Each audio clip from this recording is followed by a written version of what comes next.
नमस्कार विद्यार्थी मित्रांनो, महाराष्ट्राच्या भूगोल या सिरीज मधला आज आपण दुसरा चॅप्टर बघणार आहोत.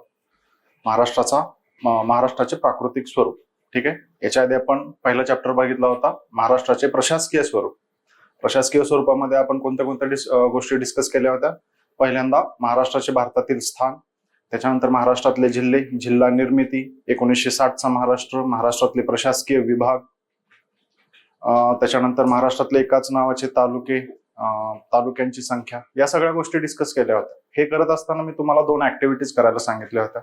ऍक्टिव्हिटी लक्षात आहेत. पहिली ऍक्टिव्हिटी, महाराष्ट्राचा ब्लँक नकाशा घ्यायचा.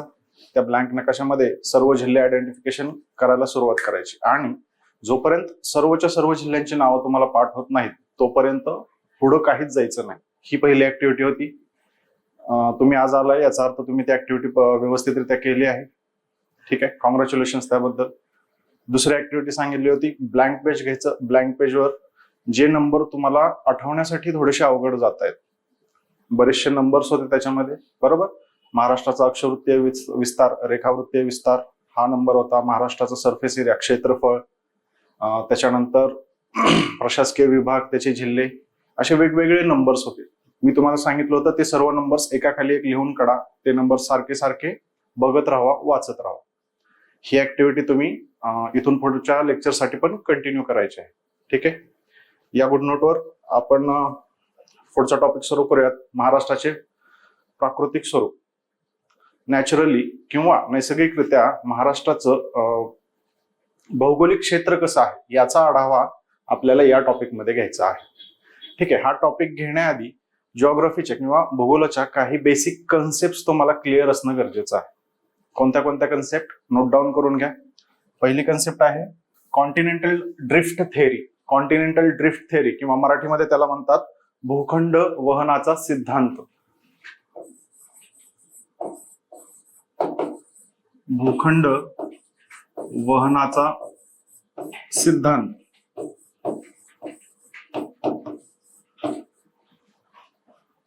ठीक आहे, कॉन्टिनेंटल ड्रिफ्ट थेअरी.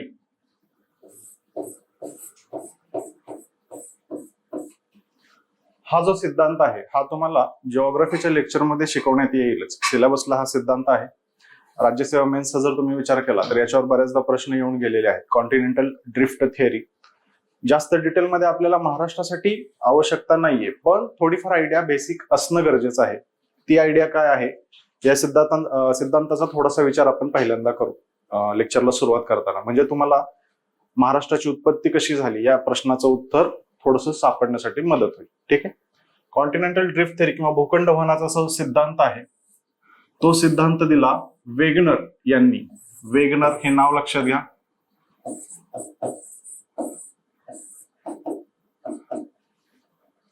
वेगनर, ठीक आहे, जर्मन हवामान शास्त्रज्ञ आहेत, म्हणजे त्या काळी होते.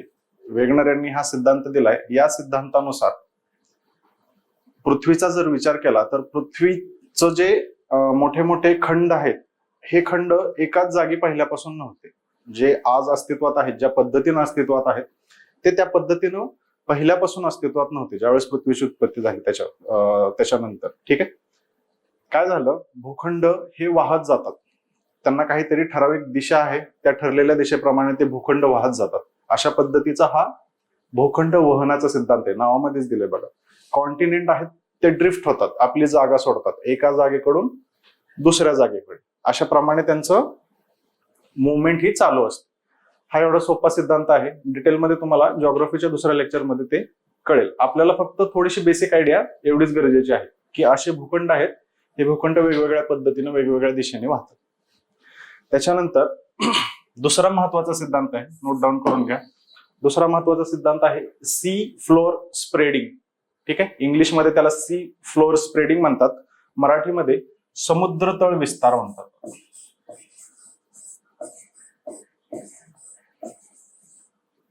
समुद्रतळ विस्तार नावामध्येच आहे.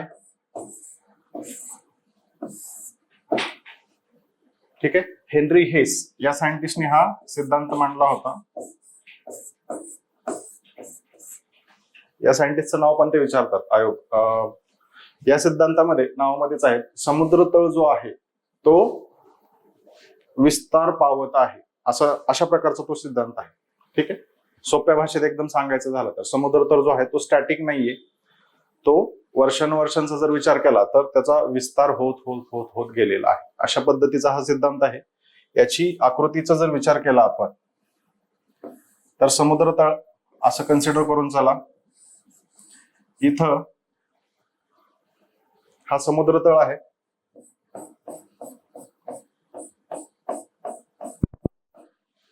मध्ये भेग पडलेली आहे आणि या भेगेतून लावारस हा बाहेर पडत असतो समुद्राच्या तळाशी. ठीक आहे.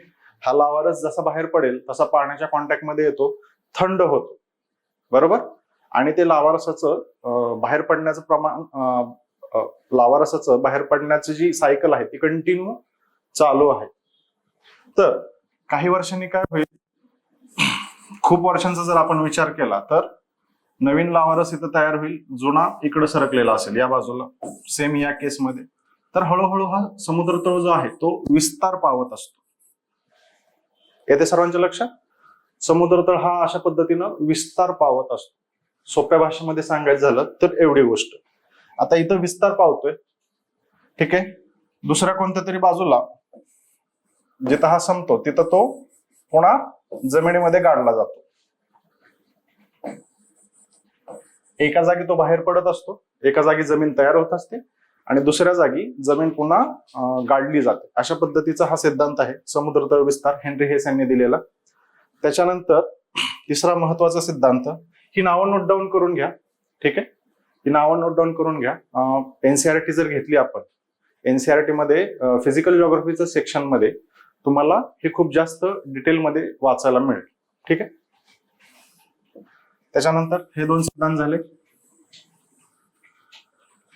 तिसरा महत्वाचा सिद्धांत आहे plate tectonic theory. Plate tectonic theory म्हणजे काय? मराठीमध्ये त्याला म्हणतात भूपट्ट विवर्तनिकी सिद्धांत.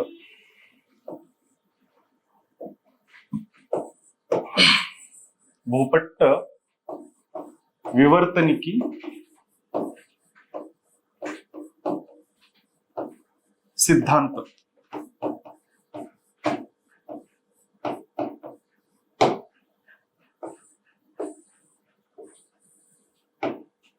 Plate tectonic theory. याच्यामध्ये काय सांगितलेलं आहे, पृथ्वीचा आपण जर पृष्ठभागाचा विचार केला तर तो वेगवेगळ्या प्लेट्स पासून तयार झालेला आहे, वेगवेगळ्या भूपट्टांपासून तयार झालेला आहे. ठीक आहे. आणि हे भूपट्ट एकमेकांना भिडलेले आहेत, एकमेकांपासून लांब जात आहेत, एकमेकांना समांतर जात आहेत. अशा पद्धतीचा हा सिद्धांत आहे प्लेट टेक्टॉनिक थिअरी. येते सर्वांच्या लक्षात? भारताचा जर विचार केला तर भारत ऑस्ट्रेलिया प्लेट अशा प्रकारची प्लेट आहे, जी दोन प्लेट इथं महत्वाच्या बघा, दोन भूपट्ट इथं महत्वाचे आहेत. पहिला भूपट्ट युरेशिया, युरेशिया नावच आहे.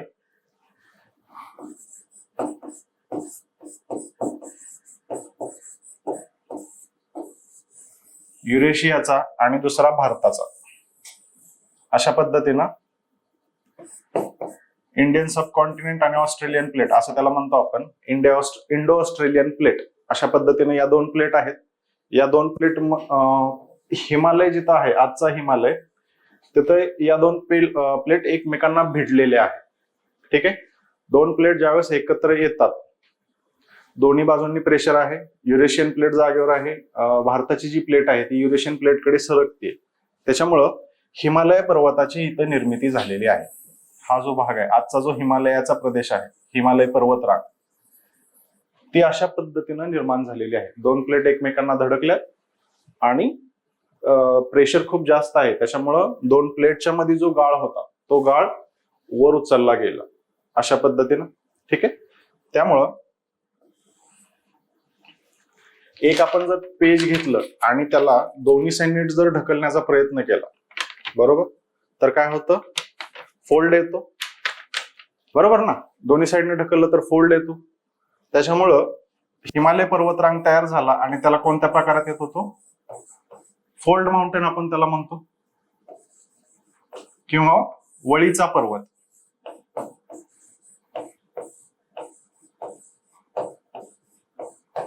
हिमालयाचा जर विचार केला तर तो वळीचा पर्वत आहे, कारण फोल्ड आहेत, वेगवेगळ्या फोल्ड्स अशा पद्धतीनं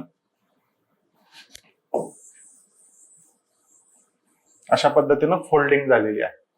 ठीक आहे, इथपर्यंत सर्वांना क्लिअर? प्लेट टेक्टॉनिक कळालं, बेसिक माहित असणं गरजेचं आहे. काय प्लेट्स आहेत, मूव्ह होतात, प्लेट्स आहेत, त्यांची काहीतरी ठरलेली मुवमेंट आहे. भारताचा जर विचार केला आपण, भारताच्या जॉग्रफीचा, महाराष्ट्र जॉग्रफीचा विचार करतो, महाराष्ट्र येतो भारतामध्ये, याचा जर विचार केला तर या दोन प्लेट्स महत्वाच्या, युरेशियाची प्लेट बरोबर, हिमालयाच्या पलीकडे असणारी, आणि भारताची प्लेट, इंडो ऑस्ट्रेलियन प्लेट, या दोघांच्या इंटरॅक्शन मधून हिमालय पर्वताची निर्मिती झाली. आणि ही इंटरॅक्शन होत असताना आपला जो कोकण किनारपट्टीचा प्रदेश आहे तिथं पण या गोष्टीचा इम्पॅक्ट पडला. ठीक आहे, हा आपला रेफरन्स पॉइंट. आपण हे कशासाठी बघतोय तर या इंटरॅक्शनमुळे आपल्या इकडे पण बरेचसे चेंजेस झाले. ते चेंजेस काय ते आपण थोडेसे डिटेलमध्ये बघूया. आणि याच्यानंतर राहिलेला एक महत्वाचा सिद्धांत आहे, तो सिद्धांत म्हणजे, सिद्धांत म्हणता येणार नाही त्याला, सीमा किंवा बाउंड्रीज. प्लेट्सच्या ज्या बाउंड्री आहेत, भूपट्टांच्या ज्या बाउंड्रीज आहेत, त्या बाउंड्रीज विषयी थोडीशी माहिती. त्यांना आपण बाउंड्रीज असंच म्हणतो.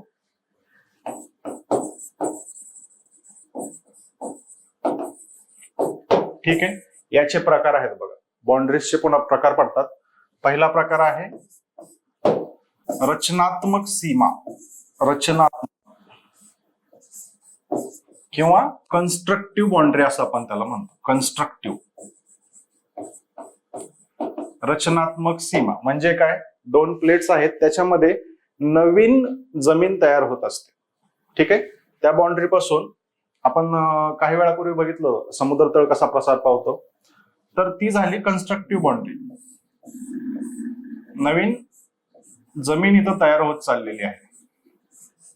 ठीक आहे, कन्स्ट्रक्टिव्ह बाउंड्री. जर भारताचा विचार केला तर अशा प्रकारची जी बाउंड्री आहे ती हिंदी महासागरामध्ये आहे. असा आफ्रिका आणि थोडस इकडे वर गेल्यानंतर भारत, तर इथं अशा प्रकारची कन्स्ट्रक्टिव्ह बाउंड्री आहे. ठीक आहे, त्याच्यामुळे आपल्याला अशा प्रकारची मुवमेंट मिळालेली आहे. भारतीय भूखंड युरेशियाकडे का चाललाय तर इथं कन्स्ट्रक्टिव्ह बाउंड्री आहे, नवीन जमीन तयार होत आहे, व्हॉल्कॅनिक इरप्शन्स होत आहेत इथं, मिड ओशनिक रिज म्हणतात आपण त्याला. ठीक आहे, आणि भारताचा जो भूखंड आहे तो वर सरकला जातो, का तर मागून त्याला प्रेशर आहे, नवीन जमीन तयार होत चाललेली आहे. सोप्या भाषेमध्ये अशाच पद्धतीने लक्षात ठेवा, खूप जास्त कॉम्प्लेक्स डिटेल्स मध्ये सध्या तरी जाण्याचा प्रयत्न करू नका. त्याच्यानंतर दुसऱ्या प्रकारची जी बाउंड्री असते ती असते डिस्ट्रक्टिव्ह बाउंड्री, किंवा मराठीमध्ये त्याला म्हणतात विनाशात्मक सीमा. विनाशात्मक सीमा, डिस्ट्रक्टिव्ह. पहिली झाली कन्स्ट्रक्टिव्ह, जिथं नवीन जमीन तयार होते. डिस्ट्रक्टिव्ह म्हणजे नावामध्येच आहे, जिथं दोन प्लेट्स एकत्र येतात आणि जमिनीमध्ये गाडल्या जातात. ठीक आहे, याच्या उलट कन्स्ट्रक्टिव्ह मध्ये काय होतं, जमीन एक स्प्रेड होत चालली आहे. डिस्ट्रक्टिव्ह मध्ये ही जमीन अशा पद्धतीनं पुन्हा भूगर्भामध्ये गाडली जाते. डिस्ट्रक्टिव्ह बाउंड्री असं आपण त्याला म्हणतो. येते सर्वांच्या लक्षात डिस्ट्रक्टिव्ह बाउंड्री.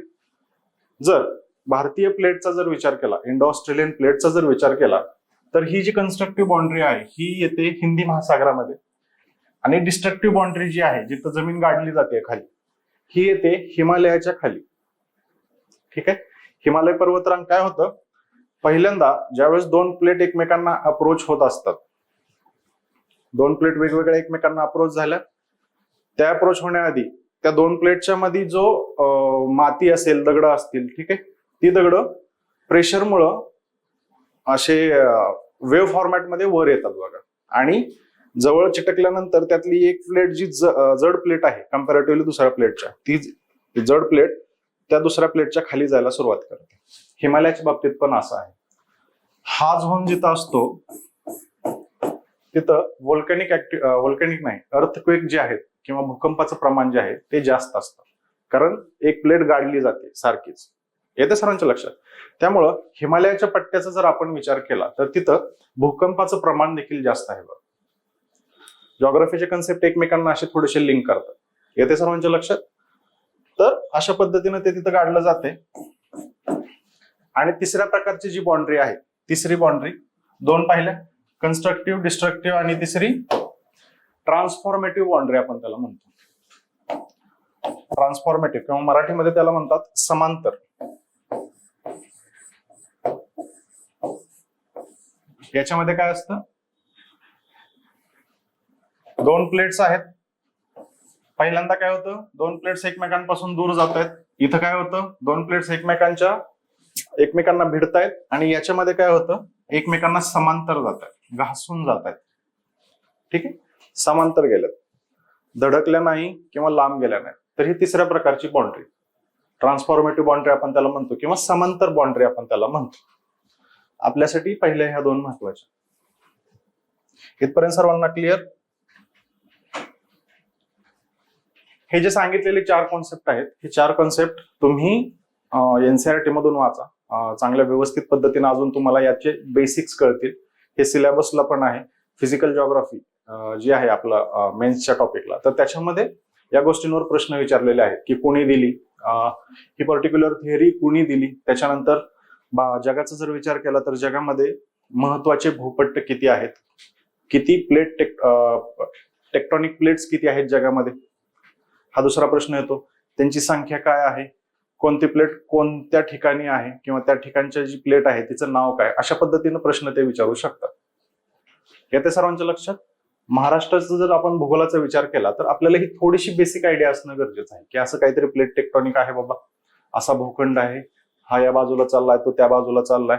ठीक आहे, याच्यामुळे हिमालयाची निर्मिती झाली. हिमालयाची निर्मिती होत असताना तो तिथं धडकल्यामुळे काय झालं, हिमालय वर गेला, पण प्रेशर आहे. ठीक आहे, प्रेशर जर जास्त काळ राहिला तर सुरुवातीचं जे तोंड आहे ते वर जाणार किंवा खाली जाणार, आणि मागचं जे आहे तर त्याच्यावर सुद्धा इम्पॅक्ट पडतो.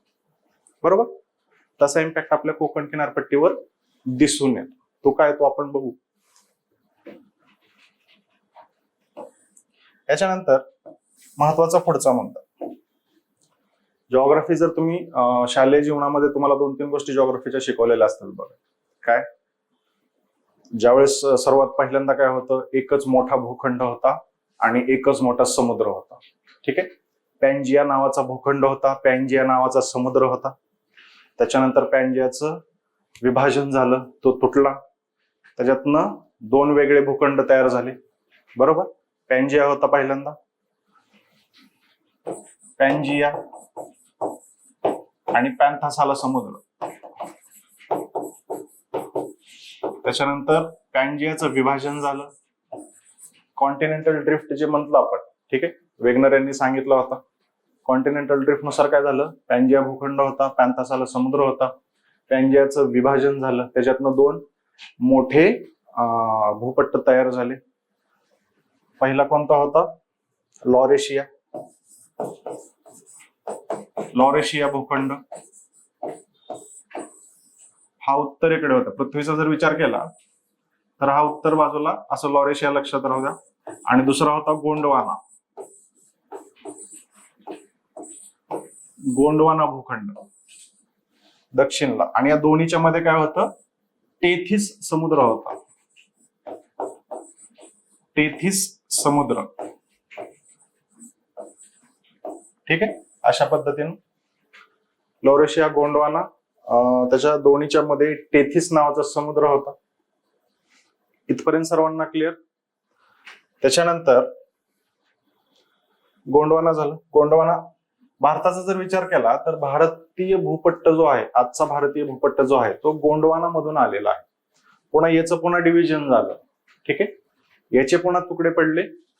गोंडवानाचा जर विचार केला तर गोंडवानाचे तुकडे कसे पडले, दक्षिण अमेरिका, आफ्रिका, त्याच्यानंतर अंटार्क्टिका, त्याच्यानंतर Bharat, Indo Australian plate, Australia, Indo Australian plate, Africa बरोबरच अजून एक आहे बघा, मादागास्कर, ठीक आहे. अंटार्क्टिका आणि दक्षिण अमेरिका. पृथ्वीचा आजचा तुम्ही जर नकाशा पाहिला तर विषुववृत्ताच्या खाली तुम्हाला ऑब्झर्व होईल इथं कुठेतरी दक्षिण अमेरिका आहे अशा प्रकारे, त्या शेजारी चिटकून आफ्रिका आहे, मादागास्कर इथं आहे. ठीक आहे. भारत वर सरकलेला आहे, इंडियन प्लेट वर सरकलेली आहे आणि ऑस्ट्रेलियाचा जो आजचा हे आहे तो असा कुठेतरी आपल्याला दिसेल. खूप बेसिक माहिती आहे, खूप बेसिक. ठीक आहे. तर गोंडवाना ज्यावेळेस पहिल्यांदा ब्रेकअप झाला, ब्रेकअप होण्याआधी हे सर्व जो आजचे प्लेट्स आहेत, या सर्व जे खंड आहेत आजचे, ते सगळे एका शेजारी एक चिटकून होते अशा पद्धतीने. ठीक आहे. ब्रेक झाले आणि प्रत्येकानं स्वतःची मुवमेंट चालू केली. म्हणजे इथं कुठंतरी ते असतील, इथून हा बाहेर पडला, त्याच्यानंतर हा भारतीय भूखंड असा, ऑस्ट्रेलियाचा असा. तर अशा पद्धतीनं त्यांची मुवमेंट सुरू झाली. येते सर्वांच्या लक्षात? ही खूप बेसिक गोष्ट आहे, खूप सोप्या भाषेमध्ये मी तुम्हाला सांगण्याचा प्रयत्न करत आहे. एक बेसिक आयडिया घ्या आणि ज्यावेळेस तुम्ही ऍक्च्युअल मध्ये वाचायला जाचाल त्यावेळेस तुम्हाला अजून गोष्टी क्लिअर व्हायला थोडीशी मदत होईल. ठीक आहे. ही मुवमेंट सर्वांना कळाली. आता यामध्ये आपण थोडासा भारताचा डिटेलमध्ये विचार करू. भारतीय ह्याचा विचार जर केला तर असा काहीतरी शेप होता. ज्यावेळेस मुवमेंट सुरू झाली, गोंडवानापासून तुटला, अशा पद्धतीची मुवमेंट सुरू झाली उत्तरेकडे. ठीक आहे. थोड्या काळाने इथं आला असेल, थोड्या काळाने पुढे जर असं पुढे गेलं की थोडस लहान करू त्याला, भारतीय भूखंड असा असा, त्याच्यानंतर आजचा जो आहे तो अशा काहीतरी पद्धतीनं युरेशियन प्लेटला वर धडकलेला आहे. ठीक आहे. तर ही अशी मुवमेंट आहे भारतीय भूखंडाची. काय झालं? भारतीय भूखंडाचा जर विचार केला तर अशा पद्धतीची ही मुवमेंट आहे. येते सर्वांच्या लक्षात? इथं कुठेतरी इक्वेटर असेल, विषुववृत्त, दक्षिणेकडून सुरुवात केली आणि भारतानं विषुववृत्त क्रॉस करून विषुववृत्ताच्या आज थोडासा वर आहे. बरोबर. खूप स्पेसिफिक सांगायचं गेलं तर 23.5 डिग्री भारताच्या मध्यातून जाते बघा, 23.5 डिग्री उत्तर अक्षांश. ठीक आहे. विषुववृत्त क्रॉस करून आता कुठे सध्या आपण 23.5 डिग्रीवर आहे. तर अशा पद्धतीची ही भारतीय भूखंडाची मुवमेंट आहे. याची टाइमलाईन आहे, टाइमलाईन थोडीशी नोट डाऊन करून घ्या कुठेतरी. 200 दशलक्ष वर्षांपूर्वी ही मुवमेंट सुरू झाली. 200 दशलक्ष,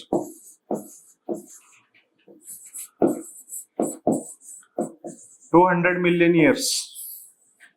200 दशलक्ष वर्षांपूर्वी, आजपासून 200 दशलक्ष वर्षांपूर्वी गोंडवाना लँड जो होता, म्हणजे पहिलं जे होतं गोंडवानाचा जो मोठा भूपट्ट होता, त्याच्यामध्ये भेगा पडल्या, चिरा गेल्या, तो तुटला आणि आपली मुवमेंट सुरू झाली उत्तरेकडे. भारतीय भूखंडाची मुवमेंट उत्तरेकडे सुरू झाली 200 दशलक्ष वर्षांपूर्वी. हा आकडा थोडासा महत्वाचा आहे, हा लक्षात राहू द्या. ठीक आहे. मुवमेंट सुरू झाली 60 दशलक्ष वर्षांपूर्वी, 60 दशलक्ष वर्षांपूर्वी, 60 मिलियन, 60 मिलियन इयर्स, 60 दशलक्ष वर्षांपूर्वी इथं कुठंतरी समुद्रामध्ये आजचं रियुनियन बेट आहे. रियुनियन बेट आहेत समुद्रामध्ये. ठीक आहे. ऍटलास घेतल्यानंतर तुम्हाला लक्षात येईल ते.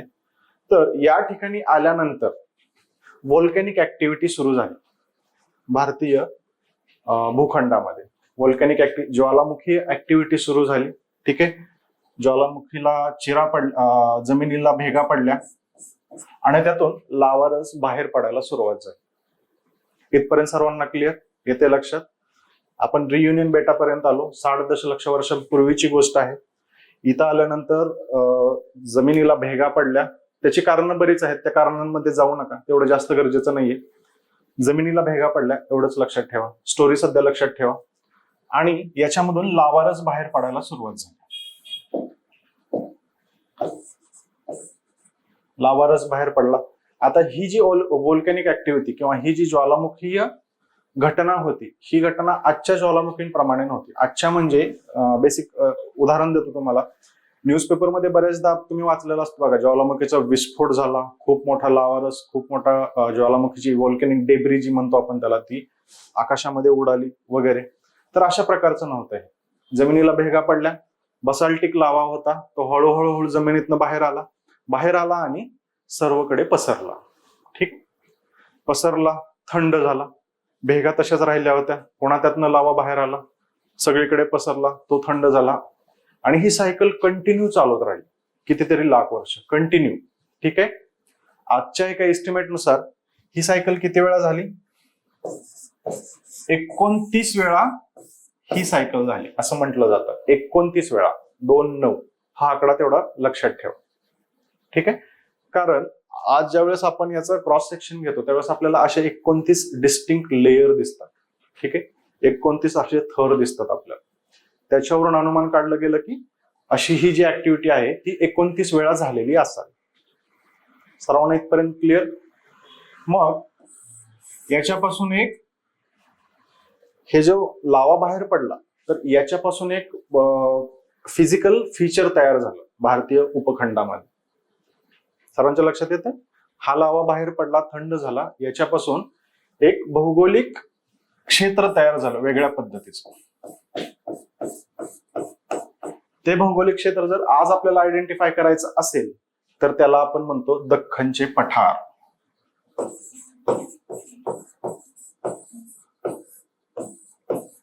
दख्खनचे पठार. ठीक आहे. दख्खनचे पठार भारताचा विचार केला आणि महाराष्ट्राचे पठार, महाराष्ट्राचा जर विचार केला, दख्खनचा एक पार्ट आहे महाराष्ट्राचे पठार. दख्खनचा जो भाग महाराष्ट्रामध्ये येतो त्याला आपण महाराष्ट्राचे पठार असं म्हणतो. समजते? महाराष्ट्राचे पठार अशा पद्धतीनं तयार होत होत होत गेलेलं आहे.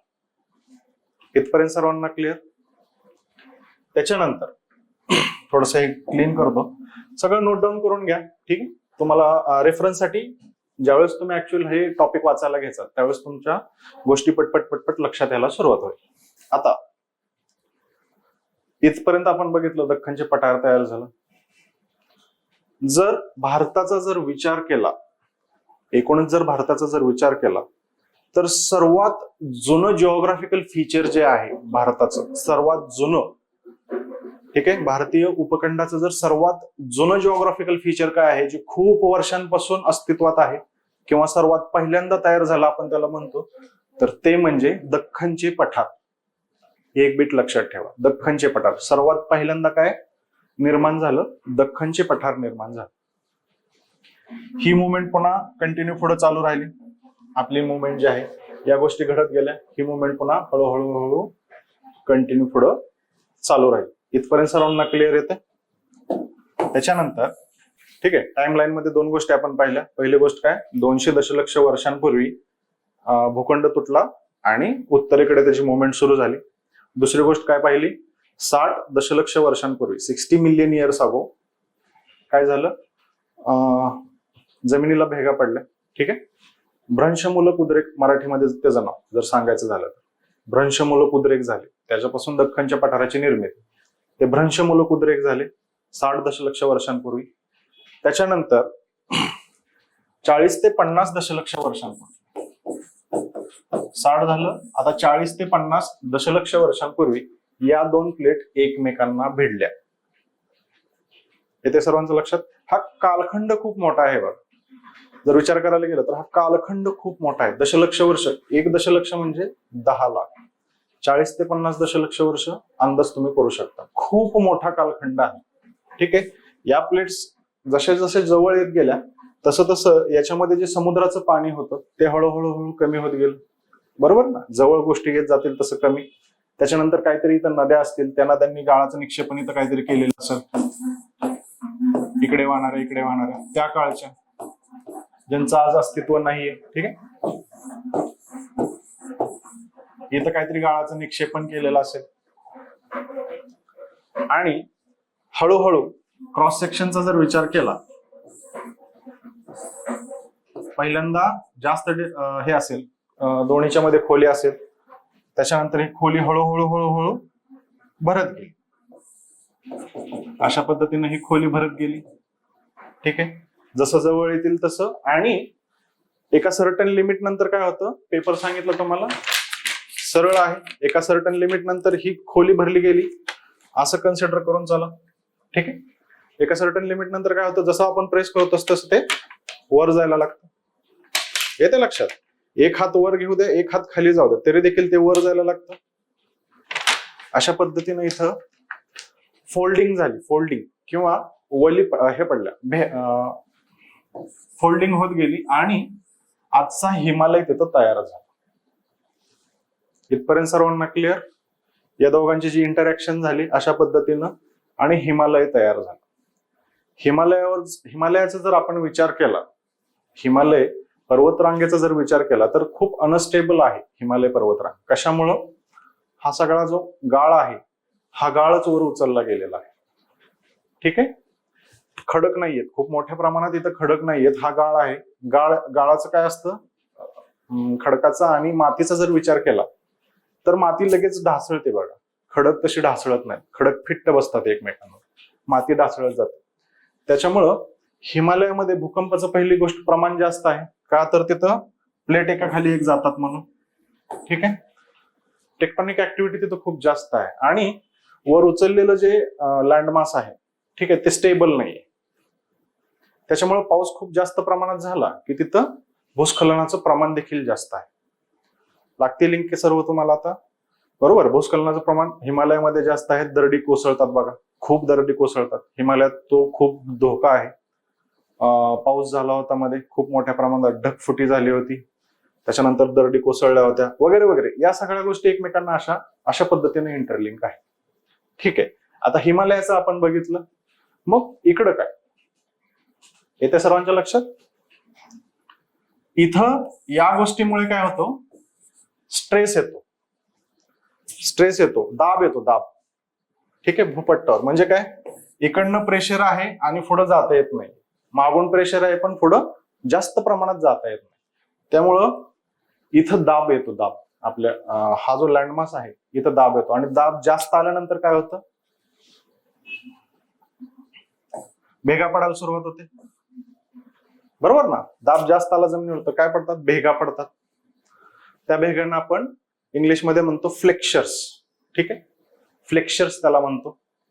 उदाहरण द्यायचं झालं तर पनवेलचं फ्लेक्चर आहे, कुर्डवाडीचं फ्लेक्चर आहे.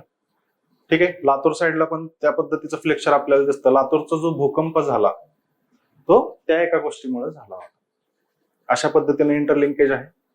सर्वांच्या लक्षात इथपर्यंत येते? जर टेक्टोनिक ऍक्टिव्हिटीचा किंवा एकूणच भूगर्भातील हालचालींचा जर विचार केला, भूकंपांचा जर विचार केला, तर भारतामध्ये सर्वात सेफ जागा कोणती असेल तर ते म्हणजे दख्खनचं पठार. ही गोष्ट डोक्यात फिट करून ठेवा. भूकंपांचा जर विचार केला तर सगळ्यात सेफ जागा कोणती, दख्खनचं पठार. का? तर इथं जो लँडमास आहे ना, जे तयार झालं होतं बघा, सांगितलं थोड्या वेळापूर्वी, 29 वेळा ते पसरलं, वेगवेगळे लेयर्स तयार झाले. ठीक आहे, हे लेयर खूप होमोजिनियस आहेत, कंटिन्युटी मध्ये आहेत. याच्यामध्ये जास्त डिफरन्सेस काहीच नाहीयेत. खूप मोठा असा स्लॅब आहे. स्लॅब माहिती आहे सर्वांना? आरसीसीचा स्लॅब असतो, आपण घराचं जे हे बनवतो बघा, तो कसा स्टेबल असतो तशा पद्धतीनं हे स्टेबल आहे, स्लॅब आहे. पण याच्यामध्ये काही काही ठिकाणी तरीही भूकंप येतात. ते भूकंप येण्याचं कारण म्हणजे याला गेलेल्या चिरा. येते सर्वांच्या लक्षात? याला गेलेल्या चिरा. त्या चिरांमध्ये माती साठलेली असते, पण ती लूज असते ती माती. ती काय एकदम फिट दगडासारखी बसलेली नसते, हिमालयामध्ये जसं आपण बघितलं तसं. आणि हा आपले जे प्लेट आहेत या स्टेबल नसल्यामुळे यांच्यामध्ये थोडीफार मुवमेंट होत असते. ठीक आहे, कधी कधी ती मुवमेंट त्या मातीच्या रेझिस्टन्स पेक्षा जास्त होते आणि झटका बसतो. अशा पद्धतीनं इथे हे भूकंप येत राहतात. सोप्या भाषेमध्ये या गोष्टी तेवढ्याशा लक्षात राहू द्या. ठीक आहे, कळालं? आता महाराष्ट्र स्पेसिफिक थोडासा विचार करू. अशा पद्धतीनं महाराष्ट्राची रफ मध्ये आकृती. इथं सह्याद्री पर्वतरांग आहे. थोडंसं आयडेंटिफाय करण्याचा प्रयत्न करू पहिल्यांदा, कुठं काय आहे. या बाजूला कोकणची किनारपट्टी आहे, आणि या बाजूला महाराष्ट्राचं पठार, अशा पद्धतीने.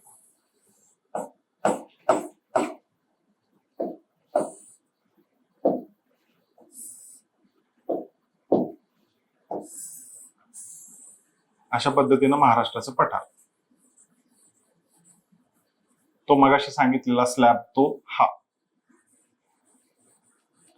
सह्याद्री पर्वतरांग, ही सह्याद्री पर्वतरांग आहे. भारताचा जर विचार केला तर याला पश्चिम घाट सुद्धा म्हणतात बघा, वेस्टर्न घाट्स, सह्याद्री पर्वतरांग.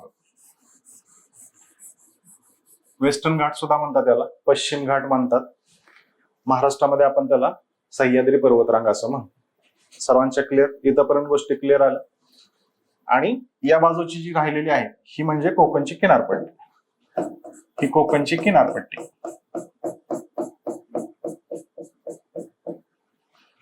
इथपर्यंत सर्वांना क्लिअर? महाराष्ट्राचे प्राकृतिक विभाग जर विचार केले तर महाराष्ट्राचे 3 प्राकृतिक विभाग आहेत. कोणते? कोकण हा पहिला,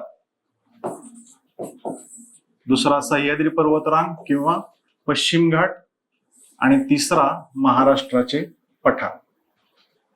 ठीक आहे, हे 3 प्राकृतिक विभाग महाराष्ट्रामध्ये आहेत. आता याची निर्मिती कशी झाली? आता याची निर्मिती आपण बघितली. भ्रंशमूलक उद्रेक झाले महाराष्ट्र पठार. रियुनियन बेटाजवळ आल्यावर 29 वेळा लावाचा उद्रेक झाला, भ्रंशमूलक उद्रेक झाला, 29 लेयर झाले आणि या स्लॅबची हा स्लॅब निर्माण झाला. याची जाडी खूप जास्त आहे. डिटेलमध्ये आपण थोड्या वेळाने जाऊ, याच्याविषयी स्पेसिफिक माहिती थोड्या वेळाने घेऊयात आपण. आता काय, इथपर्यंत आपल्याला क्लिअर झालं. ठीक आहे. महाराष्ट्राचा जर एकूण विचार केला तर महाराष्ट्रामध्ये सर्वात पहिल्यांदा काय निर्माण झालं असेल? मग येत्या सर्वांच्या लक्षात, महाराष्ट्राचे पठार हे पहिल्यांदा निर्माण झालं.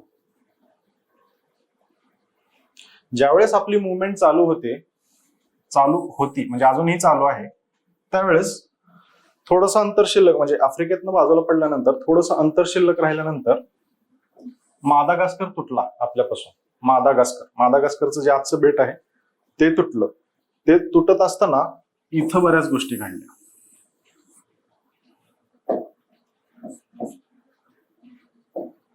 मादागास्करचं बेट तुटत असताना ते तुटलं आणि इथं बऱ्याच गोष्टी घडल्या. काय घडलं? इथं खूप मोठ्या मोठ्या भेगा गेल्या. ठीक आहे, त्या भेगांना आपण दुसरं काय म्हणू शकतो? फॉल्ट्स म्हणतो आपण त्याला, FAULTS, फॉल्ट्स. भेगा, जमिनीला भेगा पडल्या. अशा जमिनीला मोठ्या प्रमाणामध्ये भेगा पडल्या, अशा पद्धतीनं फॉल्ट्स गेला. ठीक आहे, येते सर्वांच्या लक्षात? ही जमीन घ्या, याच्यामध्ये लेयर असतील काहीतरी, वेगवेगळे लेयर आहेत.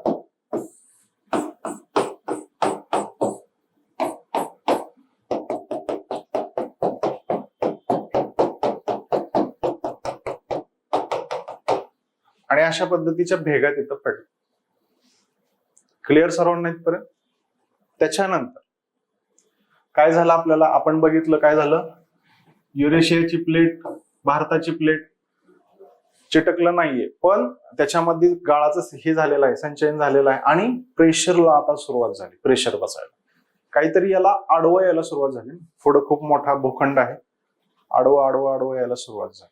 ठीक आहे, ज्यावेळेस पुढं प्रेशर लागतो, एक्झाम्पल धरून चला, पुढं जर प्रेशर लागत असेल हातावर तर लोड कुठे येणार? मागे इथं स्ट्रेस येणार. ठीक आहे, पुढं आपण प्रेशर देतोय, स्ट्रेस कुठे येणार? मागे येणार ना आपल्याला. तर भारताचा जर विचार केला तर तो स्ट्रेस मग इथं जर लागत असेल तर इथं कुठेतरी तो स्ट्रेस आला. ठीक आहे, पण ऑलरेडी त्याला भेगा पडलेल्या आहे आणि तो स्ट्रेस आहे. याच्यामुळे काय होतं, या भेगातला जो हा भूखंड आहे,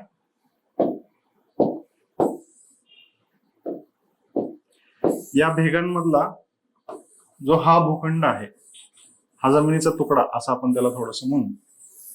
ठीक आहे, स्ट्रेस येतोय या बाजूने, त्याच्यावर स्ट्रेस येतोय खूप जास्त प्रमाणात. काय होईल? हा वर उचलला.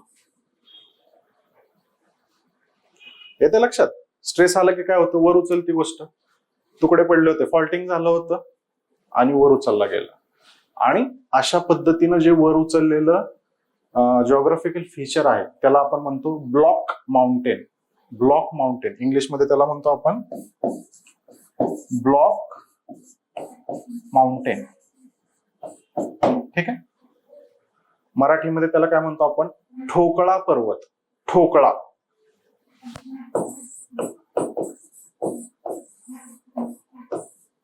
येते सर्वांच्या लक्षात? ठोकळा पर्वत. या बाजूला आला, फॉल्टिंग झालं होतं. ठीक आहे. फॉल्टिंग झालं, स्ट्रेस यायला सुरुवात झाली आणि सह्याद्रीवर आला. येते सर्वांच्या लक्षात? सह्याद्री कसा तयार झाला? तर या सगळ्या गोष्टी घडत गेल्या. हे बरेचसे फॅक्टर्स आहेत बघा, एक गोष्ट केली म्हणून नाही, हजार फॅक्टर्स एकमेकांना इंटरॅक्ट करत आहेत. तुम्हाला सोप्यात सोपं सांगण्याचा मी प्रयत्न करतो. ठीक आहे. टेक्निकली जर विचार करायचा गेला तर ही प्रोसेस खूप कॉम्प्लेक्स आहे. याच्यात अजून हजार फॅक्टर्सचा विचार करावा लागतो. फक्त आपल्याला लक्षात काय ठेवायचंय, त्या लक्षात ठेवण्याच्या दृष्टीनं मी तुम्हाला बऱ्याचशा गोष्टी गाळून सांगतो. इथं सह्याद्री पर्वतरांग किंवा वेस्टर्न घाट जे आहेत आजचे ते वर आले. ठोकळा पर्वत आपण त्याला म्हणतो. ठीक आहे. सह्याद्री पर्वतांचा विचार केला तर ते ब्लॉक माउंटेन्स आहेत, ठोकळा पर्वत आहेत. पर्वत तयार झाल्यानंतर त्यांचं इरोजन पुन्हा स्टार्ट होतं. इरोजन माहिती आहे सर्वांना? इरोजन मध्ये काय असतं? मराठीमध्ये इरोजनला काय म्हणू शकतो आपण? धूप. ठीक आहे. त्यांची धूप व्हायला सुरुवात होते. क्लायमेटचे किंवा हवामानाचे बरेचसे फॅक्टर्स असतात. आपण पाहिलं की विषुववृत्त आपण क्रॉस करत होतो त्यावेळेस विषुववृत्ताच्या जवळ असेल. ठीक आहे. विषुववृत्ताच्या जवळ असलं तरी विषुववृत्तावर ज्याच्या परिस्थिती आहेत त्या परिस्थिती आपण कधी काळी हे केलेलं आहे. आपल्यावर पण त्या परिस्थिती होत्या. पावसाचं प्रमाण खूप जास्त आहे. पावसाचं प्रमाण जास्त असेल की जमिनीची धूप पण खूप जास्त प्रमाणात होते. मग याची धूप होत होत होत होत गेली. ठीक आहे. आणि आजचा प्रेझेंट सिच्युएशनचा जर सह्याद्रीचा विचार केला तर सह्याद्रीला आज आपण रेसिड्युअल माउंटेन असं म्हणतो. रेसिड्युअल किंवा अविशिष्ट पर्वत.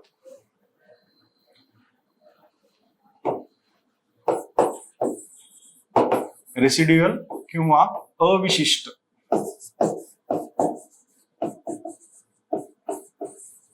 ठीक आहे. रेसिड्युअल माउंटेन किंवा अविशिष्ट पर्वत असं आपण त्याला म्हणतो. सह्याद्रीच्या बाबतीत या दोन गोष्टी लक्षात ठेवायच्या. कोणतं? तो ब्लॉक माउंटेन आहे. बरोबर. बघितलं आपण ब्लॉक माउंटेन कसे तयार होतात हे बघितलं, त्याची प्रोसेस पाहिली. त्याच्यानंतर दुसरं काय? अविशिष्ट पर्वत. रेसिड्युअल माउंटेन आपण त्याला म्हणतो. हे दोन शब्द लक्षात ठेवायचे. ठोकळा पर्वत आहे, अविशिष्ट पर्वत आहे. सह्याद्रीचा जर आपण विचार केला तर. ठीक आहे. सह्याद्री कळाला सर्वांना? महाराष्ट्राचे पठार आपण पाहिले. महाराष्ट्राचे पठार पहिल्यांदा तयार झालं, त्याच्यानंतर सह्याद्री तयार झालं. येत्या सर्वांच्या लक्षात? दोन गोष्टी पाहिल्या आपण. आता राहिलं तिसरं, कोकणची किनारपट्टी. हा स्ट्रेस होता. स्ट्रेस पुन्हा लक्षात ठेवायचा. स्ट्रेस आहे. स्ट्रेस असला की थोडंसं डिफॉर्मेशन व्हायला सुरुवात होते बघा. हा सरळ आहे माझा हात. स्ट्रेस द्यायला सुरुवात केलं की हात बेंड व्हायला सुरुवात होते. इथं बेंड होतोय, इथं लगेच बेंड होतोय, पण इथं तो पुन्हा वर उचलला जातोय. अशा पद्धतीने कोकण किनारपट्टीचा जर विचार केला तर तसा स्ट्रेस या ठिकाणी पण आला. सह्याद्रीच्या कोणत्या बाजूला? पूर्व बाजूला. ठीक आहे. आणि सह्याद्रीच्या पूर्व बाजूला पण तो स्ट्रेस आला. थोडस स्ट्रेस आला तो, आणि कोकण किनारपट्टी समुद्राच्या खाली गाडली गेली. सबमर्जन्स झालं. सबमर्जन्स, समुद्राच्या पाण्याखाली गेली. बरोबर ना? सरळ आहे, समुद्राचं पाणी आहे, खाली गेलं, सबमर्जन्स झालं कोकण किनारपट्टीचं. ठीक आहे. समुद्राच्या पाण्यात कोकणची किनारपट्टी जास्त गाडली गेली आणि अशा पद्धतीनं कोकणचा जो समुद्र किनारा आहे तो आज आपण पाहतो. येते सर्वांच्या लक्षात? कोकण किनारपट्टीचा विचार केला तर काय गोष्ट लक्षात ठेवायची? सबमर्जन्स झालेलं आहे. जमिनीचं सबमर्जन्स झालेलं आहे. जमीन पाण्याखाली गेलेली आहे. का? जाण्यामागचं कारण काय? हजार कारण आहेत. लक्षात राहण्यासाठी काय? स्ट्रेस होता, स्ट्रेस आला, सबमर्जन्स झाला. ठीक आहे. एवढी सोपी गोष्ट लक्षात ठेवा. आता या प्रोसेसवर आयोग तुम्हाला प्रश्न विचारणार नाही. फक्त ह्या गोष्टी तुम्हाला लक्षात असाव्यात म्हणून खूप सिंपल करून सांगतोय. ठीक आहे. ह्या गोष्टी खूप कॉम्प्लेक्स आहेत. फक्त लक्षात राहण्यासाठी ती सिम्प्लिसिटी आणण्याचा मी याच्यामध्ये प्रयत्न करत आहे. समजते सर्वांना? कोकण किनारपट्टी विषयी असं. हे बेसिक कन्सेप्ट जॉग्राफीचे हे बेसिक कन्सेप्ट आहेत. आलं सर्वांच्या लक्षात. आता नेमकं महाराष्ट्रामध्ये 3 जे आपण सेक्शन पाहिले, फिजिओग्राफी सेक्शन जे 3 पाहिले, म्हणजे त्या 3 घटकांचा आता आपल्याला विचार करायचा आहे. नैसर्गिकदृष्ट्या महाराष्ट्राचे 3 विभाग पडतात आपण असं म्हटलेलं आहे. पहिला विभाग कोणता? कोकण, कोकणाचा विभाग. त्याच्यानंतर दुसरा विभाग कोणता? सह्याद्री पर्वतरांग. आणि तिसरा विभाग कोणता आहे? महाराष्ट्राचे पठार. येतं सर्वांच्या लक्षात. या 3 गोष्टींचा अभ्यास आपल्याला इन डिटेल आता या टॉपिक मध्ये करायचा आहे. इथपर्यंत सर्वांना क्लिअर? खूप सोपं करून सांगण्याचा प्रयत्न केला, ठीक आहे. तरीही कन्फ्युजन असेल कोणाला, जर समजायला थोडासा हा टॉपिक समजायला थोडासा अवघडच आहे. 1000 फॅक्टर्स असतात. एखादा फॅक्टर मागं पुढे माझ्या बाजूने पण झालेला असेल, पण ओव्हरऑल प्रोसेस तुम्हाला आता कळाली, ठीक आहे. इन डिटेल बघायचं असेल तर युट्यूबवर खूप सुंदर सुंदर अॅनिमेशन्स आहेत या गोष्टीचे, ठीक आहे. हिमालय कसा तयार झाला, युट्यूबवर सर्च करा आणि अॅनिमेशन म्हणा. खूप छान छान अॅनिमेशन्स तुम्हाला तिथं कार्टून त्या स्वरूपामध्ये त्याचे सगळे प्रोसेस आहे, ती प्रोसेस तुम्हाला समजून जाईल. 1-2-3दा ते व्हिडिओ जर पाहिले तशा प्रकारचे, तर तुम्हाला ती प्रोसेस कायमची डोक्यात लक्षात राहून नाही. येते सर्वांच्या लक्षात. तर हे 3 विभाग आपल्याला बघायचे आहेत.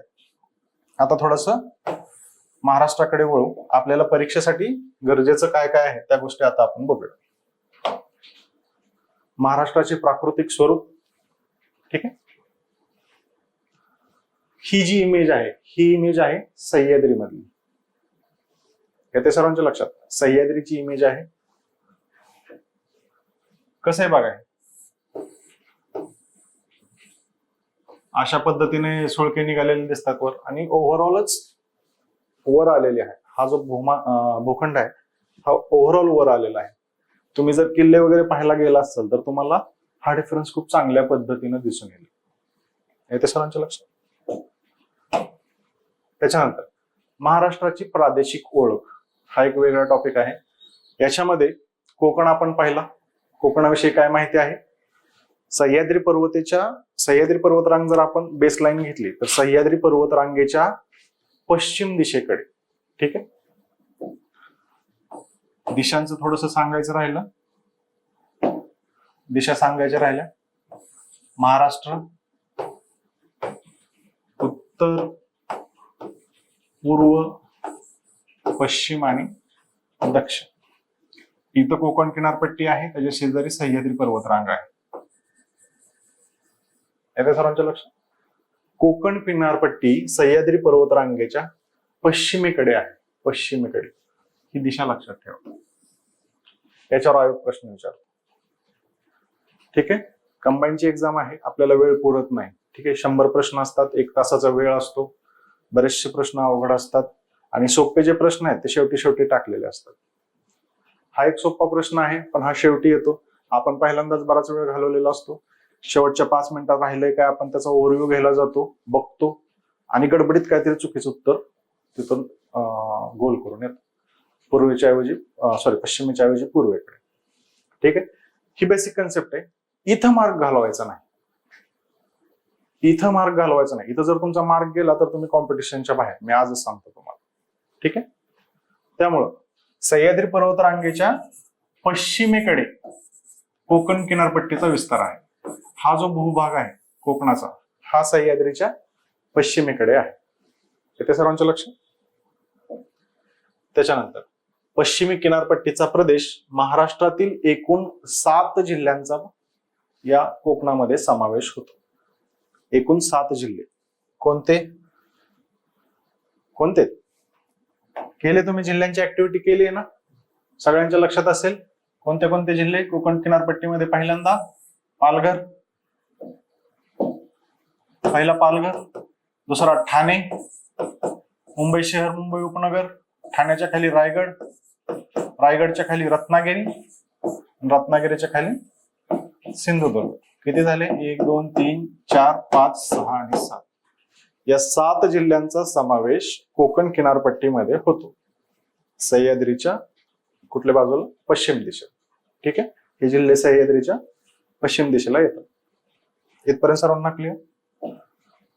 त्याच्यानंतर हा झाला कोकण विभाग. प्रादेशिक नाव बघतोय आपण पहिल्यांदा, कोकण. त्याच्यानंतर कोकणाला चिटकून जो असणारा प्रादेशिक विभाग आहे तो म्हणजे देश. ठीक आहे, देश. देश म्हणजे काय? सह्याद्री पर्वतरांग इथं पुन्हा आली बघा. सह्याद्री पर्वतरांग बेस लाईन आहे आपली. सह्याद्री पर्वतरांगेच्या पूर्वेकडील प्रदेश. ठीक आहे, सह्याद्री पर्वतरांगेच्या पूर्वेकडील प्रदेश, याला आपण काय म्हणतो? प्रादेशिक नाव त्याचं काय? देश. पश्चिम दिशा पाहिली, आता पूर्व दिशा. हा जो भाग आहे हा झाला देशाचा. ठीक आहे, याला देश म्हणतो आपण. त्याच्यानंतर 7 जिल्ह्यांचा समावेश होतो. पुणे, सातारा, कोल्हापूर, सांगली, सोलापूर, अहमदनगर आणि नाशिक. ठीक आहे, याच्यामध्ये देश. तिसरा जो आहे प्रादेशिक विभाग तो म्हणजे घाटमाथा. नावामध्येच आहे घाटमाथा. ठीक आहे, सह्याद्री पर्वतरांगेतील उंचवट्याचा भाग. माथा, घाटांचा माठा, अशा पद्धतीनं. मावळ. मावळ पुणे माहित असेल तर पुण्यामध्ये मावळचा एरिया खूप फेमस आहे बघा, मावळ. ठीक आहे, बरेचसे मूवीज पण आलेले आहेत त्याच्यात. मुळशी, मावळ हा एरिया. ठीक आहे, कुठं आहे? ज्यावेळेस आपण सह्याद्री पर्वतरांग असं कन्सिडर करून चला की हा सह्याद्री पर्वतरांग आहे.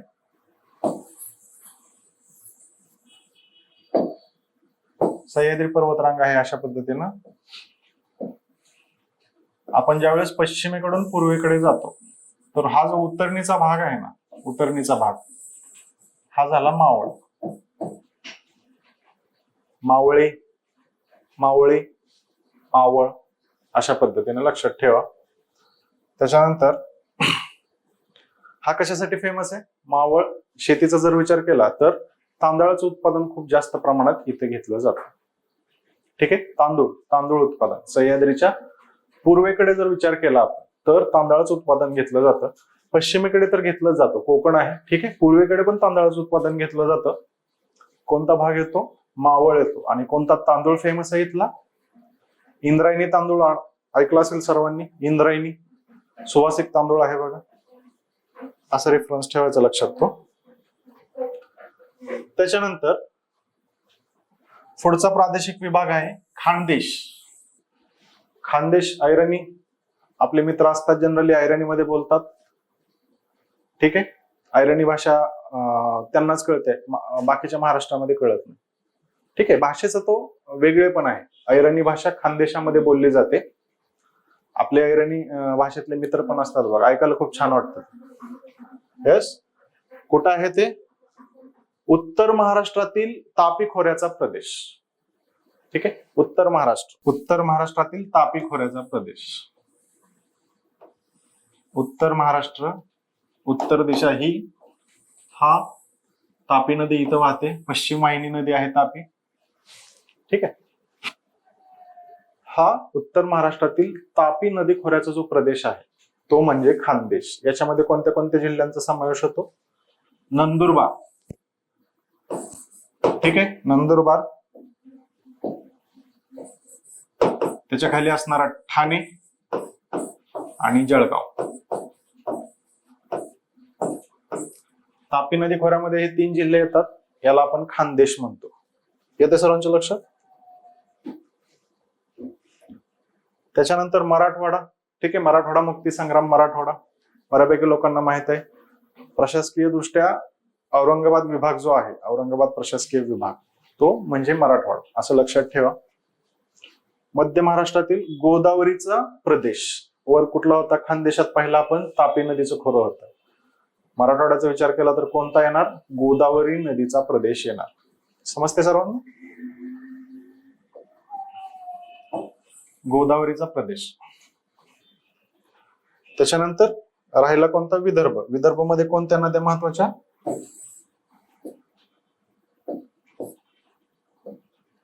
गोदावरीचं विदर्भातलं खोरं, वर्धा, वैनगंगा, पैनगंगा या नद्या. ठीक आहे, वर्धा, वैनगंगा, पैनगंगा, इंद्रावती या नद्या, तो म्हणजे सगळा त्याच्या खोऱ्याचा प्रदेश म्हणजे विदर्भ. आलं सगळ्यांना क्लिअर? सोपं आहे.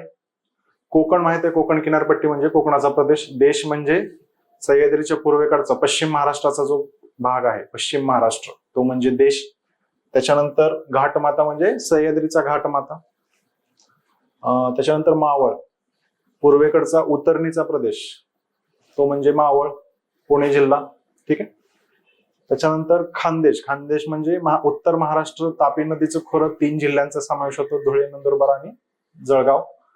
त्याच्यानंतर मराठवाडा, गोदावरीचं जे मुख्य खोरं आहे तो सगळा भाग म्हणजे मराठवाडा, औरंगाबाद प्रशासकीय विभाग किंवा हैदराबाद संस्थानामधून जो महाराष्ट्रामध्ये आलेला आहे असा भाग म्हणजे मराठवाडा. आणि शेवटी विदर्भ, गोदावरीचे जे विदर्भातलं उपखोरं आहे, वर्धा, वैनगंगा, पैनगंगा या नद्यांची खोरे म्हणजे विदर्भ. येत्या सर्वांच्या लक्षात? अशा पद्धतीनं महाराष्ट्रातले प्रादेशिक विभाग आहेत. इथपर्यंत कोणाला काय अडचण? ठीक आहे. Going to next topic. महाराष्ट्राचा जर आपण विचार केला, महाराष्ट्राचा जो नकाशा आपण गुगलवर पाहायला गेला तर अशा प्रकारची इमेज येते बघा. ठीक आहे. याच्यामध्ये मुंबई, नाशिक, ठीक आहे, झूम करून जास्त फरक नाही पडणार. हा जो डार्क पोर्शन आहे, मी सांगण्याचा प्रयत्न करतो तुम्हाला. हा जो डार्क पोर्शन आहे दिसतोय सर्वांना? हा डार्क पोर्शन आहे बघा. हा जो डार्क पोर्शन दिसतोय हे म्हणजे सह्याद्री, सह्याद्री पर्वतरांग. दिसत नाहीये, थोडस अजून डार्क करतो. ही झाली सह्याद्री पर्वतरांग. येते सर्वांच्या लक्षात? सह्याद्री दिसला आता? हा डार्क पोर्शन दिसतो तो सह्याद्री. त्याच्यानंतर इकडं पण एलिव्हेशन दिसतं थोडस डार्क.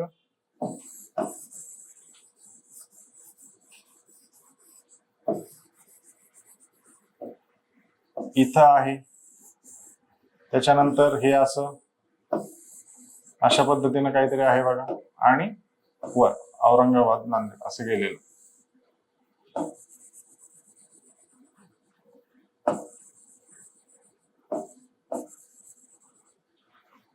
गुगलवर महाराष्ट्र टाका. महाराष्ट्र टाकल्यानंतर सॅटेलाइट व्ह्यू ऑन करा.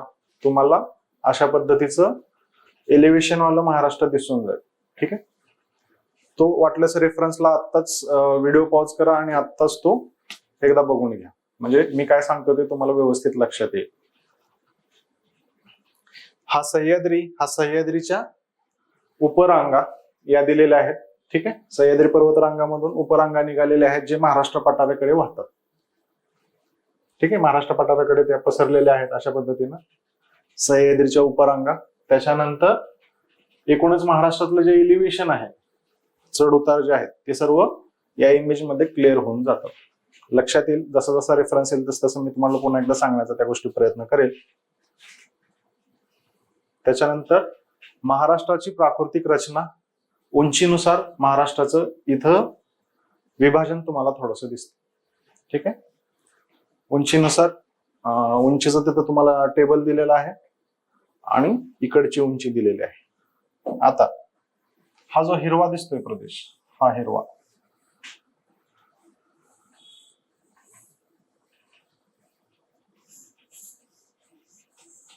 येते सर्वांच्या लक्षात?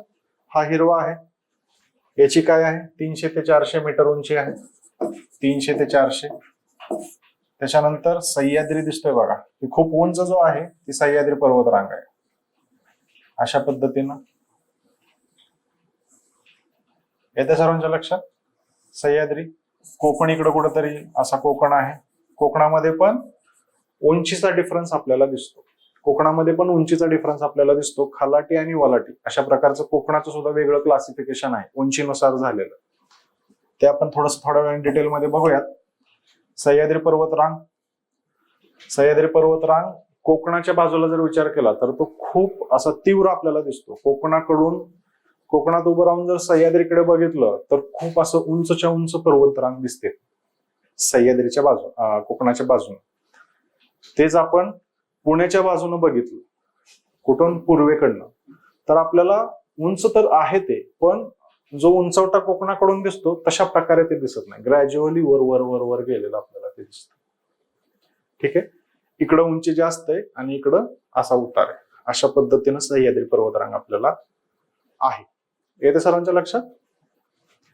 त्याच्यानंतर या दोन गोष्टी झाल्या. तिसरी गोष्ट, सह्याद्रीच्या उपरांगा सातमाळा अजंठा पहिली, अशा पद्धतीनं सातमाळा अजंठा. पुन्हा त्याचं पुढे एक्सटेन्शन झालेलं आहे, पण ही मेन जिथं उंची जास्त आहे असे विभाग याच्यामध्ये दर्शवलेले आहेत. ठीक आहे, पहिली उपरांग झाली. त्याच्यानंतर दुसरी उपरांग आहे हरिश्चंद्र बालाघाटची. हरिश्चंद्र बालाघाट येथे सर्वांच्या लक्षात. आणि तिसरं महादेव, शंभू महादेव डोंगररांगा म्हणतो आपण त्याला, शंभू महादेव.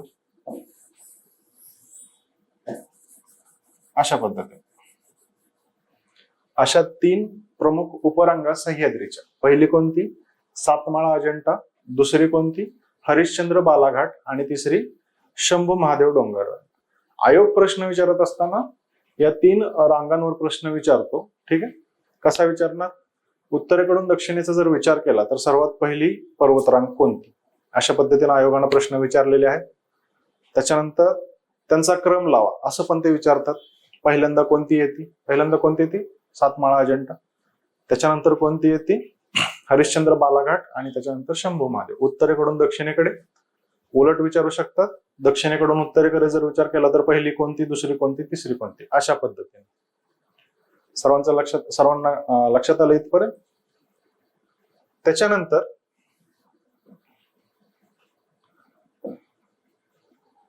आता उंचीनुसार आपण बघितलं दोन पर्वतरांगांच्या मध्ये ज्या डोंगर रांगा आहेत त्याच्यामध्ये पुन्हा आपल्याला सपाट प्रदेश दिसतो बघा, सपाट प्रदेश.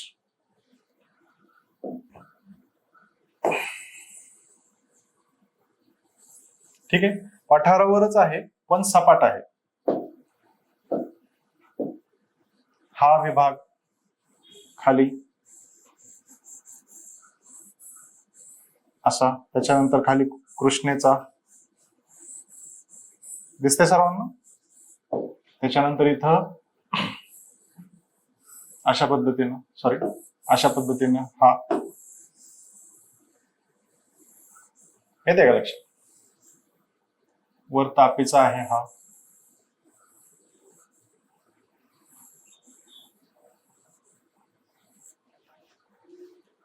हा जो प्रदेश आहे याच्यामध्ये महाराष्ट्रातल्या प्रमुख नद्यांची खोरी आहे. ही नद्यांची खोरी या डोंगर रांगांमुळं वेगळी झालेली आहे. या डोंगर रांगा त्या नदी खोऱ्यांचं जलविभाजनाचं काम करतात. एकूणच सह्याद्रीचा विचार जर केला तर सह्याद्री पर्वतरांग जी आहे ती महाराष्ट्राचा प्रमुख जलविभाजक आहे असं आपण म्हणतो. अर्थ काय असतो जलविभाजनाचा? नावामध्येच आहे. जलविभाजन करतो म्हणजे नेमकं काय करतो? यामध्ये दोन गोष्टी असतात. महाराष्ट्राचा जर विचार केला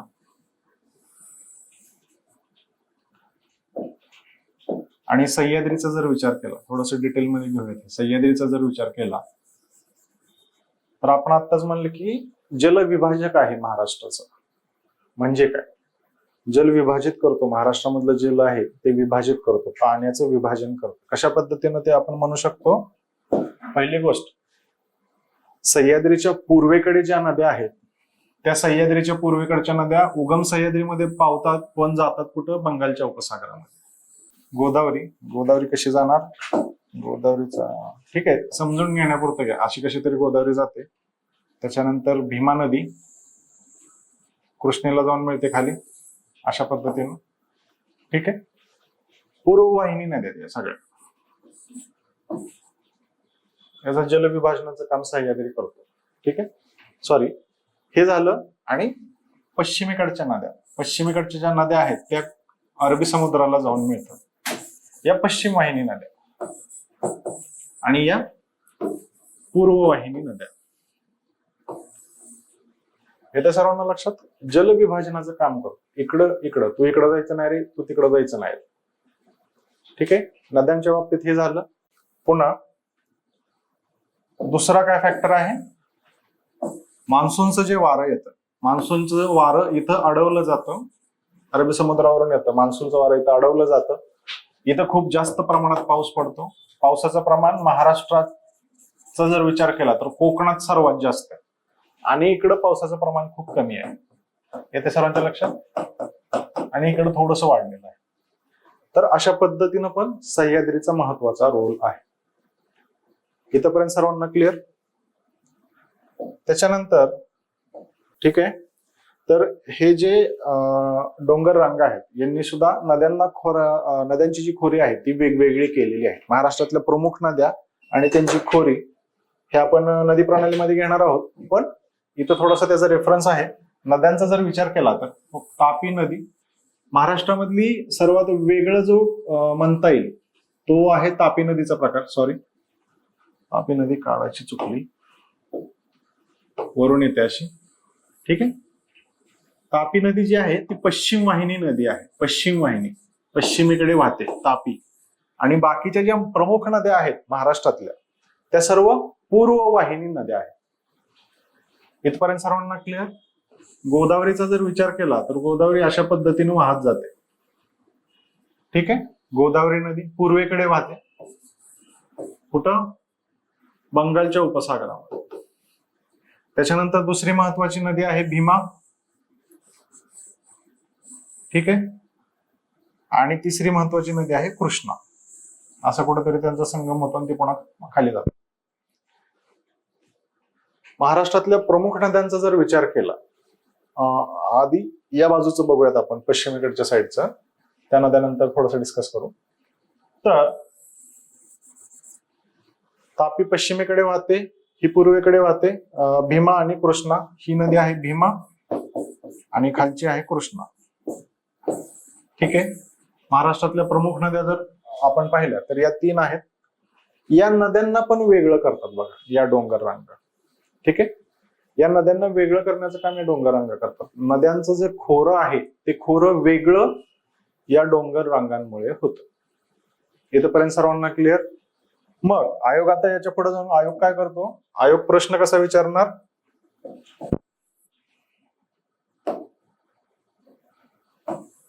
आयोगाने आजपर्यंत प्रश्न काय विचारले आहेत की उत्तरेकडून जर दक्षिणेकडे आपण जाणार असो, हा महाराष्ट्र उत्तरेकडून जर आपण दक्षिणेकडे निघालो तर खालीलपैकी कोणते घटक क्रमानुसार येतात. आणि तो काय विचारलेला आहे त्यांनी, रेफरन्स साठी सांगतो. ही पहिली डोंगर रांग, ही दुसरी डोंगर रांग आणि ही तिसरी डोंगर रांग. असं नदीखोऱ्यांचा जर विचार केला तर पहिल्यांदा काय, तापी नदी या दिशेने वाहते, तापी. त्याच्यानंतर दुसरी आहे गोदावरी, गोदावरीच्या खाली आहे भीमा आणि भीमेच्या खाली आहे कृष्णा. ठीक आहे, तर अशा पद्धतीनं ग्रीड फॉर्मॅट मध्ये जर घ्यायचं, ग्रीड फॉर्मॅटचा जर विचार केला तर अशा पद्धतीनं हा ग्रीड फॉर्मॅट येतो. पर्वतरांगांची एकदा नावं लिहून देतो. पहिलं कोणतं आहे, सातमाळा अजंठा, सातमाळा अजिंठा. त्याच्यानंतर दुसरी कोणती आहे, हरिश्चंद्र बालाघाट. आणि तिसरी कोणती आहे, शंभू महादेव. ठीक आहे, ते त्या सर्वांच्या लक्षात. तर हा सिक्वेन्स त्यांनी विचारलेला आहे. पहिल्यांदा कोणती लागेल, दुसऱ्यांदा कोणती लागेल, तिसऱ्यांदा कोणती लागेल. त्याच्यानंतर पर्वतरांगेचा जर विचार केला तर तापी गोदावरीला वेगळी करणारी पर्वतरांग कोणती, तापीचं खोरं गोदावरीचं खोरं वेगळं करणारी. त्याच्यानंतर गोदावरी भीमेला वेगळं करणारं पर्वतरांग कोणती, भीमे कृष्णाला वेगळं करणारी पर्वतरांग कोणती. अशा पद्धतीनं हे 4 प्रश्न स्वतःला पहिल्यांदा विचारून घ्या, ही आकृती ड्रॉ करा आणि त्यातनं उत्तर काढण्याचा प्रयत्न करा. येते सर्वांच्या लक्षात? या लेक्चरमध्ये आपण इथंच थांबू. आपण काय काय बघितलं आजच्या लेक्चरमध्ये? पहिली गोष्ट बघितली, भारतीय भूखंड जे आहेत त्याची उत्पत्ती कशी होत गेली किंवा त्याचं इव्होल्युशन कसं झालेलं आहे, महाराष्ट्राचं इव्होल्युशन कसं झालेलं आहे, महाराष्ट्र कसा निर्माण होत गेला, ठीक आहे, नॅचरली. त्याच्यानंतर कोकणाचा विचार केला, कोकणाचा आपण विचार केला. कोकण झाल्यानंतर सह्याद्री पर्वतरांगेचा विचार केला आपण.